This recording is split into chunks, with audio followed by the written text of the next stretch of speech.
दोस्तों unseen passages जो आपके एग्जाम में 22 मार्क्स के आते हैं, क्या होते हैं ये अनसीन। जैसे कि इनके नाम से ही पता चलता है ना कि ये अनसीन है, इनको कभी देखा नहीं गया होगा। यानी आपकी बुक से नहीं होंगे, किसी ऐसी बुक से नहीं होंगे जिसके बारे में आपको पता हो, ना किसी टीचर को पता होगा, ना ट्यूटर को पता होगा, किसी को भी इसके बारे में कोई जानकारी पहले से नहीं होगी। और आपको कुछ पैसेजेस दिए जाएंगे, आपसे कहा जाएगा इनको पढ़ो, इनके बेस पे आपसे क्वेश्चन पूछे जाएंगे जो कि 22 नंबर के होने वाले। दो पैसेजेस आपके एग्जाम में आते हैं। अब इनको करना कैसे है, देखा जाए आपके एग्जाम में ऑलमोस्ट 27% आपके जितने मार्क्स हैं वो इसी में हैं। अब क्या इसको करने के लिए बहुत ज्यादा पहले से प्रिपेयर होने की जरूरत है? The answer is no. आपको इसके लिए कोई अलग से तैयारी करने की जरूरत नहीं है। क्यों? क्योंकि इसका ना तो कोई फॉर्मेट होता है कि भाई यही फॉर्मेट है, ये बना देंगे, इस तरह से कर लेंगे तो मार्क्स मिल जाएंगे, ऐसा भी नहीं होता है। ना ही इसका कोई सेट पैटर्न है कि सिर्फ यही सवाल आएंगे, ऐसा भी नहीं होता। अगर एग्जामिनर चाहे ना तो तुम्हें ऐसा अनसीन पैसेज दे दे कि तुम्हारा पेन भी ना उठे, और चाहे तो इतना आसान दे दे कि तुम्हारे 22 में से 22 नंबर आ जाए। डिपेंड करता है एग्जामिनर का जो आपका क्वेश्चन पेपर सेट किया गया है वो किस तरह का किया गया है, ये इस पर डिपेंड करता है। मैं आपको क्या कराने वाला हूं, मैं बताने वाला हूं तुम्हें कुछ ऐसी स्ट्रेटेजी मेरे छोटे बहन भाइयों। क्या वो स्ट्रेटेजी रहेगी कि एग्जाम में कैसा भी अनसीन पैसेजेस आ जाए हम ना फंसे, हम उसको बहुत अच्छे से अटेम्प्ट कर पाए। वो स्ट्रेटेजी मैं आपको बता देता हूं। कुछ स्टेप्स हैं, उन स्टेप्स को आपको फॉलो करना ही होगा। चाहे लास्ट मिनट पे आप ये वीडियो देख रहे हो तब भी ये स्ट्रेटेजी आपके काम आने वाली है। क्या है वो स्ट्रेटेजी, आइए बताता हूं। दोस्तों जानते हैं पहले क्या होता था? पहले आपसे जो अनसीन पैसेजेस के क्वेश्चन पूछे जाते थे उनका आंसर पैसेज में ही लिखा होता था और आप कॉपी पेस्ट कर दिया करते थे, आपको नंबर मिल जाते थे। फिर सीबीएसई ने कॉम्पिटेंसी बेस्ड क्वेश्चन को इंट्रोड्यूस किया। अब ऐसा नहीं होता, लेकिन साथ ही सीबीएसई ने पता है क्या कहा है, आपको मैं दिखाना चाहूंगा सीबीएसई की मार्किंग स्कीम।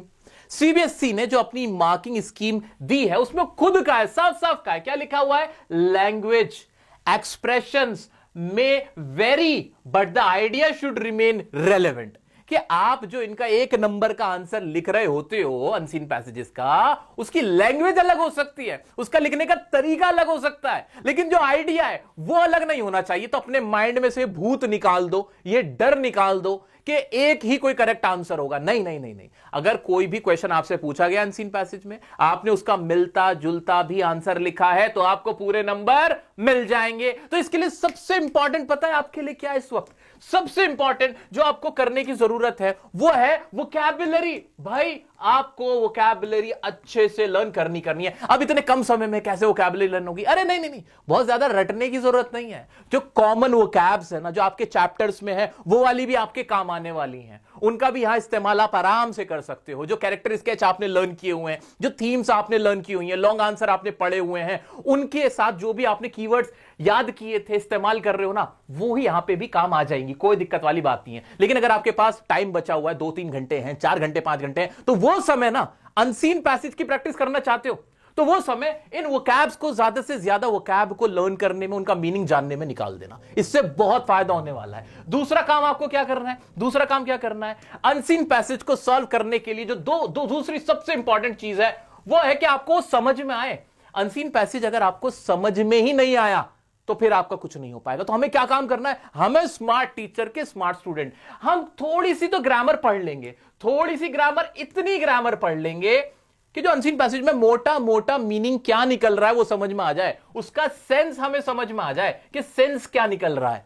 अगर वो करेक्ट हमने सेंस कर लिया कि हाँ भाई इसका मीनिंग ये निकल रहा है तो इसका आंसर क्या होना चाहिए, तो हमारा बड़ा फायदा हो जाएगा। क्यों क्यों क्यों ऐसा क्यों कह रहा हूं मैं? क्योंकि आपसे बहुत सारे क्वेश्चन ऑप्शनल होते हैं, आपको ऑप्शन दिए जाते हैं, उसमें से एक चूज करना होता है। यहां आपसे ट्रांसलेशन नहीं कराई जाती।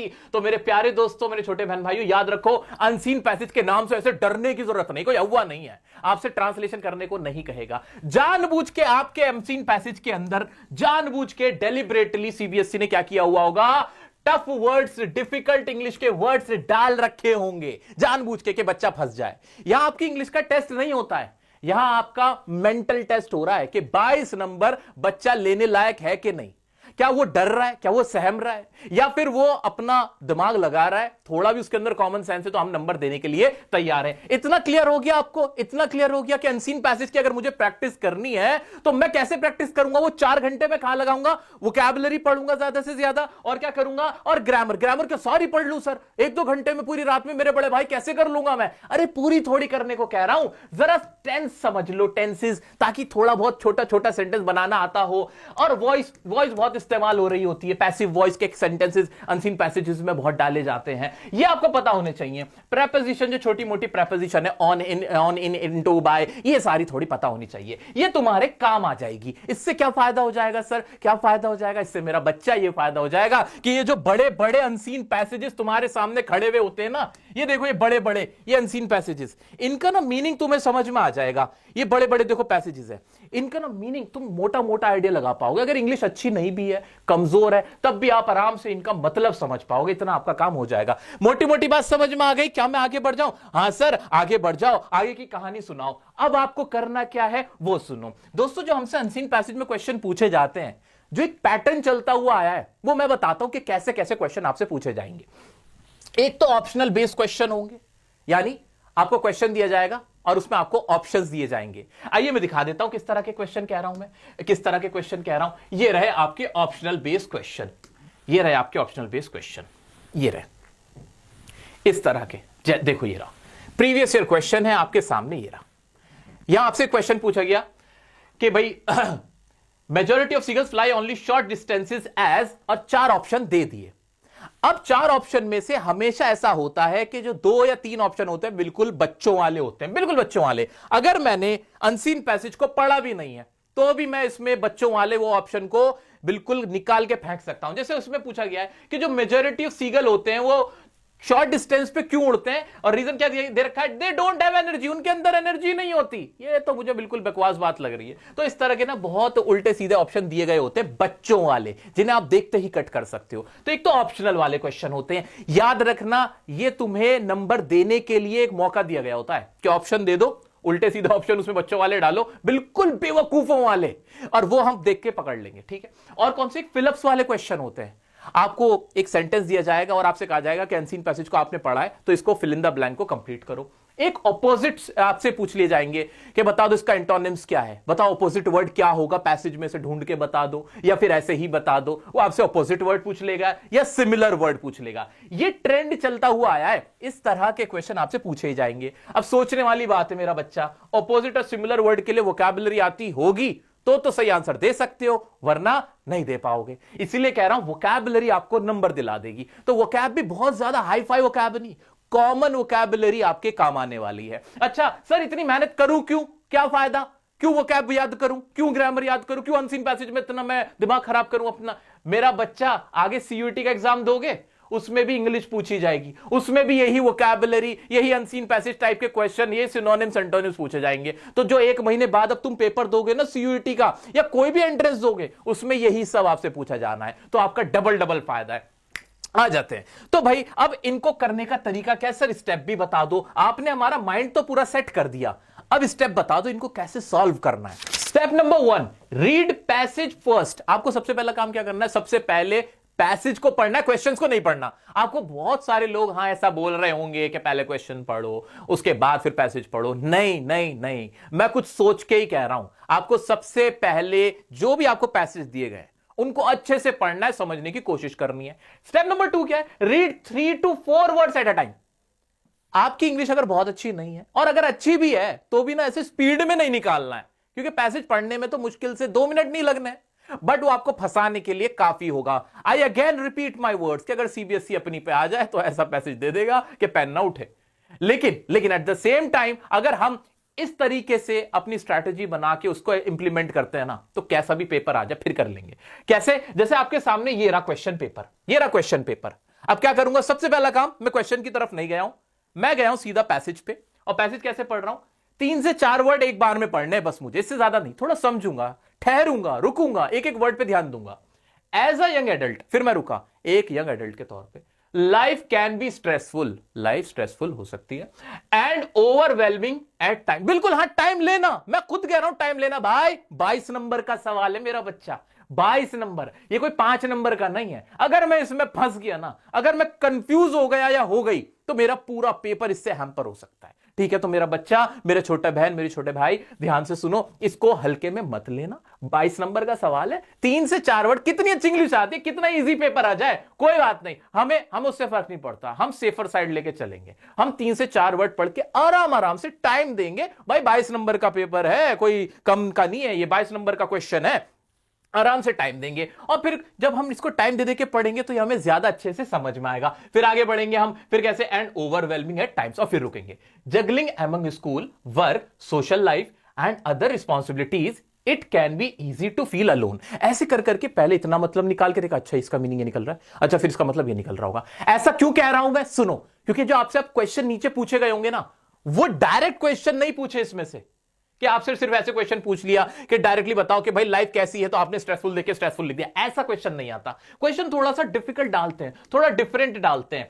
तो वो कब कर पाओगे, जब आपने पूरा पैसेज का एक मोटा मोटा मीनिंग निकाल रखा होगा। और हमसे सीबीएसई ने साफ साफ क्या कहा है, सीबीएसई ने हमसे साफ साफ बोला हुआ है कि आपका आंसर अगर अपने वर्ड्स में भी होगा तो हम नंबर देंगे, लेकिन करेक्ट होना चाहिए। सीबीएसई ने साफ साफ कह दिया है। तो अब जब उसने कह दिया है कि हम तुमसे डायरेक्ट क्वेश्चन नहीं पूछने वाले हैं, और तुम्हारा आंसर भी हम सही कर देंगे अगर तुमने सही जवाब दिया है, तो भाई टेंशन खत्म हो गई हमारी। भाई देखो क्वेश्चन क्या पूछा पहला, what is the significance of owning a dog for a young adult who is striving for acceptance in society.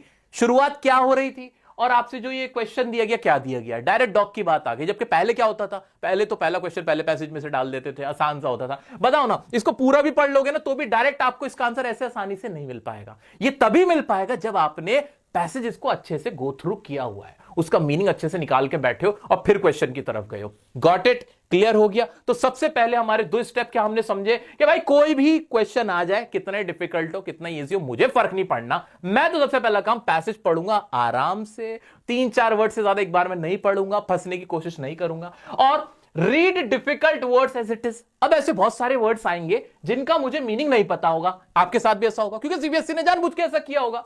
जो मेरा क्वेश्चन सेट किया गया होगा उसमें ऐसे बहुत सारे वर्ड होंगे जिनका मुझे मीनिंग नहीं पता होगा। जैसे कि मैं आपको दिखाता हूं, जैसे ग्रूमिंग का मतलब क्या मुझे नहीं पता, तो मैं इसको ग्रूमिंग ही पढ़ लूंगा, ग्रूमिंग ही पढ़ लूंगा और कुछ करूंगा ही नहीं। ऐसे ही सेंस ऑफ रिस्पॉन्सिबिलिटी को मैं सेंस ऑफ रिस्पॉन्सिबिलिटी पढ़ लूंगा, इसकी हिंदी नहीं बनाऊंगा, क्योंकि मुझे यहां ट्रांसलेशन करने को नहीं कहा गया है, और इसका मीनिंग ऐसे निकालूंगा, having a dog as a companion can encourage. इतना कंपेनियन का मीनिंग नहीं पता, कोई बात नहीं, मैं इसको ऐसे पढ़ लूंगा कि डॉग का होना एक कंपेनियन की तरह होता है जो कि इंकरेज कर सकता है यंग्स को। खत्म बात, खत्म बात। तो आपको हिंदी नहीं करनी है, घबराना नहीं है। जहां लगे कि इस वर्ड का मीनिंग नहीं आता, कोई फर्क नहीं पड़ता, मैं इसे इंग्लिश में ही पढ़ लूंगा। फायदा क्या होगा, आंसर मिल जाएगा इजीली। जो ऑप्शन वाले क्वेश्चन है वो कर पाऊंगा, जो फिलअप वाले क्वेश्चन है वो अटेम्प्ट कर लूंगा मैं या कर लूंगी। ठीक है, इतना क्लियर हुआ? हाँ सर इतना क्लियर हुआ, अब तो थोड़ा थोड़ा मुझे कॉन्फिडेंस आ रहा है। और क्या, यूज कॉमन सेंस। बहुत सारे क्वेश्चन तुमसे जो पूछे जाएंगे ना, जो क्वेश्चन होंगे सारे कॉमन सेंस वाले होंगे, उसमें उल्टे सीधे ऑप्शन डाले गए होंगे जानबूझ के, और आपसे कहा गया होगा कि आप बताओ इसका सही आंसर क्या है। याद रखना, जितना बोरिंग आपका अनसीन पैसेज लगेगा आपको, उतना इजी होगा। जितना डिफिकल्ट लग रहा होगा ना, उतने इजी क्वेश्चन पूछे गए होंगे। और जितना इजी आपसे अनसीन पैसेज पूछा गया होगा, जैसे डॉग के ऊपर आसान सा लग रहा है, लेकिन ये आसानी, इसमें घुमाने वाली चीजें ज्यादा होंगी, याद रखना। तो जितना ऊपर ऊपर से इजी दिखेगा, क्वेश्चन टफ लगे आए हुए होंगे, और जितना ऊपर ऊपर से डिफिकल्ट लगे, समझ लो बहुत आसान क्वेश्चन पूछ रहा है भाई, बहुत आसान। बस उसको रीड करना हमारे लिए चैलेंजिंग है, वो हमें करना है। Last but not the least, don't try to copy paste. आप ना ये मत ढूंढने निकलना कि पैसेज में आंसर ढूंढ लूंगा। पैसेज में मेरा बच्चा अब आंसर नहीं देता है, आप खाली हाथ रह जाओगे। याद क्या रखनी है हमें, ये सारी बातें याद रखनी है कि मुझे मेरी वोकैबुलरी इंप्रूव रखनी है, मुझे थोड़ा बहुत उसकी मीनिंग पता होना चाहिए कि क्या क्या उसमें क्वेश्चन जो पूछा गया उसका मीनिंग क्या निकल रहा है, और अनसीन पैसेज में क्या पूछा गया। दोस्तों तो 3 मोटी मोटी बात याद रखनी है। वोकैबुलरी अच्छी करनी है। वोकैब्स कहां से मिलेंगी, इंपॉर्टेंट वोकैब की एक पूरी लिस्ट मैंने टेलीग्राम ग्रुप पे आपके लिए बना के दे दी है, उन्हें याद कर लेना, उन्हें गो थ्रू कर लेना जितना भी समय अभी आपके पास है।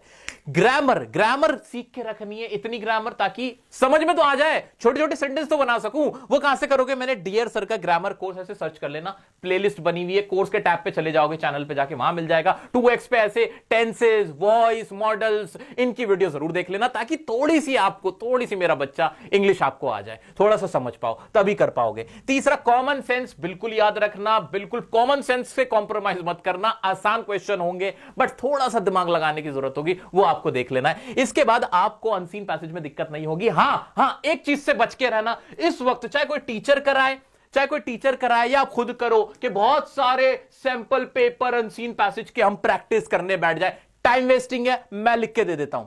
क्यों? ऐसा कोई अनसीन पैसेज वहां आना ही नहीं है, इसका कोई फॉर्मेट है ही नहीं, तो आप कर क्या रहे हो वहां बैठ के? सिर्फ अपना टाइम वेस्ट कर रहे हो। याद रखना, जो अनसीन पैसेज आपके पेपर में आ गया वही आपके लिए मैटर करता है, और उसको सॉल्व करने के लिए क्या चाहिए मुझे? ग्रामर और वोकैबुलरी आपके लिए बहुत इंपॉर्टेंट रहने वाली है। ये सब आप कर लेना। और दूसरी बात, बहुत सारे लोग क्या करते हैं, मेरे वीडियो उठा के ना अपने कुछ चैनल बना देते हैं, पता नहीं किस किस नाम से बना देते हैं, और वो आधी अधूरी वीडियोस होती हैं। बच्चे मुझे कह रहे होते हैं कि सर आपने वीडियो क्यों डाल दिया। मैं आपको बता देता हूं, मेरे ऑफिशियल सिर्फ 2 चैनल है। एक तो डियर सर चैनल है जो आपने देखा हुआ है, और दूसरा ये चैनल है द काशिफ सर के नाम से। तो यहां छोटी मोटी अपडेट्स मैं आपको देता रहता हूं। सिर्फ ये 2 चैनल्स हैं। इसके अलावा जो भी कोई और चैनल है वो मेरा नहीं है। याद रख लेना, वो मेरा नहीं है, वो मैंने नहीं बनाया। मैं उन्हें कॉपीराइट क्यों नहीं भेजता, सवाल ये उठता है। मैं सोचता हूं यार चल बच्चा इसको भी देख ही रहा है, फायदा ही हो रहा है किसी बच्चे का देखने से, ये सोच के मैं उन्हें कोई कॉपीराइट वगैरह कभी नहीं भेजता। लेकिन हाँ भाई, ऐसा मत किया करो, तुम उठा के आधी अधूरी डाल देते हो, वॉइस चेंज कर देते हो, क्वालिटी गिरा देते हो, बच्चा पूछता रह जाता है ये क्या है वो क्या है। तो भाई वो मेरे चैनल नहीं है, मैं आपको बता देना चाहता हूं। अब अनसीन पैसेज में जम के अब आप इसकी ऐसे प्रैक्टिस करना जो मैंने तरीका बताया है, ये सारी चीजें कर लेना, फिर आपको कोई दिक्कत नहीं आएगी। मैं भी चाहता इसमें इसी वीडियो के अंदर 2-3 अनसीन पैसेज करा दूं, क्या फायदा होना है आपका? कोई फायदा नहीं होने वाला है। फायदा यहीं से होगा, इसका यही तरीका है। एक सबसे इंपॉर्टेंट बात, अनसीन पैसेज करना कब है एग्जाम में? भाई लास्ट में करना है, सबसे लास्ट में एग्जाम में आपको इसको छेड़ना है। जब आपको 15 मिनट पढ़ने के मिले तब भी मत पढ़ना, इसको अपना दिमाग मत खराब करना। इसको बहुत ठंडे माइंड से, बहुत रिलैक्स माइंड से आपको करना है। इसको कम से कम 1 घंटा देना, लास्ट में 1 घंटा 20 मिनट आप देख सकते हो, और तब इसको अटेम्प्ट करना। क्यों कह रहा हूं मैं ऐसा? क्योंकि जो बाकी का पेपर है, जो बुक से आ रहा है, जो कि जिसका पूरा फॉर्मेट है, बिल्कुल यही फॉर्मेट है, इसके अलावा कोई फॉर्मेट ही नहीं है, नोटिस है, लेटर है, वो पहले उगल दो भाई, पहले उसको करके डन करके रखो। जब वो सारा पेपर हो जाए, जब आपका तकरीबन 58 नंबर का पेपर हो जाए, आप बेफिक्र हो जाओ, हाँ भाई इतना तो मैंने कर लिया। अब इसके साथ खेलेंगे अगले 1 घंटे, लास्ट का 1 घंटा इसके नाम कर देंगे। कॉन्फिडेंस भी ऊपर हो चुका होता है, वोकैबुलरी भी माइंड में आ चुकी होती है, इतने सारे लंबे लंबे आंसर लिख के आए हुए होते हैं, एक्सट्रैक्ट बेस करके आए हुए होते हैं, तो तब ना माइंड थोड़ा सा जैसे कहते हैं रिदम पकड़ चुका होता है। लास्ट में करना, शुरू में इसमें फंसने की कोशिश मत करना, ये मेरी आपके लिए एडवाइस है। कल यानी 8, 9, 10 मार्च को आपके रोजाना 3 बजे दोपहर को मैं लाइव सेशन लेने वाला हूं। एक लाइव सेशन फ्लेमिंगो का मैं ऑलरेडी ले चुका हूं 28 फरवरी को, नहीं देखा वो देख लेना। किसी भी बोर्ड के अगर आप हो, आपको टेंशन लेने की जरूरत नहीं है, आपका स्कोर सिमिलर है, सेम है, तो आप सब इससे तैयारी कर सकते हैं। वो लाइव मत छोड़ना, वो अच्छे से प्रैक्टिस करने आ जाना। राइटिंग सेक्शन, आपका विस्टास, आपकी पोम, सब कुछ बढ़िया से मैं करा दूंगा। मैं जब तक आपके साथ हूं, मुझे पूरी उम्मीद है कि आपको मैं कुछ नहीं होने दूंगा, आपके बहुत अच्छे मार्क्स दिलवा के रहूंगा। मिलते हैं नेक्स्ट वीडियो में, तब तक के लिए खुश रहो, स्वस्थ रहो, बाय बाय, लव यू।